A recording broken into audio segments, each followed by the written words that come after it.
Right now, Marc Gopin from the Institute for Conflict Analysis and Resolution at George Mason University joins us to talk about the issues that will be discussed at the peace talks. Good morning. Thanks for joining us this morning.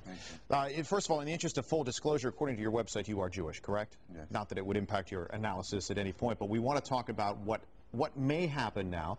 We've seen these leaders from throughout the Middle East at the White House yesterday.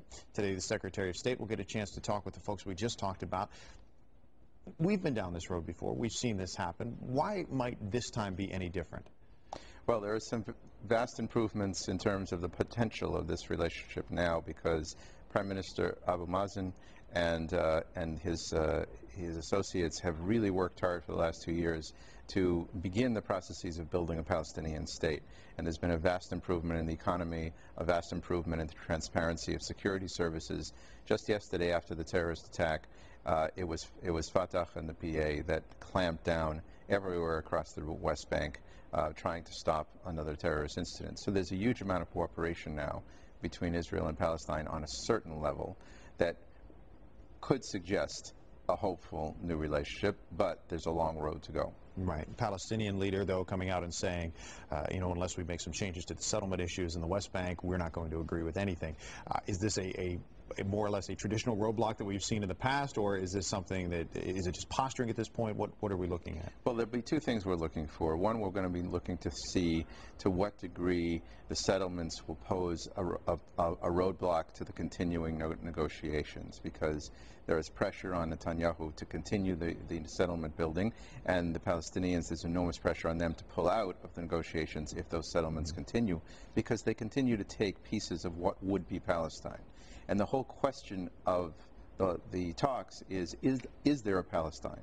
Are there final borders that will demarcate a real state, or is this just a joke, Swiss cheese? So the key is going to be final borders including in Jerusalem, and what's going to help that and what's going to disrupt that. That's what we'll be looking for. For the people in the Middle East, just the fact that they are talking, does that make a difference, or is it well, we've been down this road before, let's see some action, let's see something happen? Or is it a positive sign, just the fact that at least they're coming face to face? There's very, very little trust in the Middle East of the current Israeli leadership.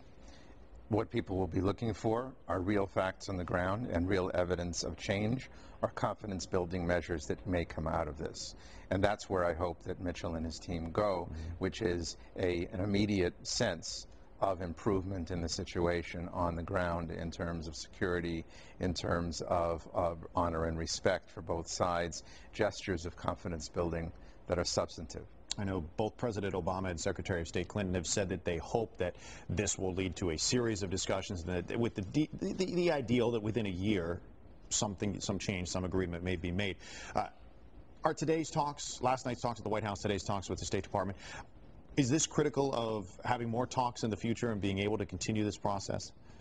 Well, I think that it's very enticing sorry, that we have such a terrific team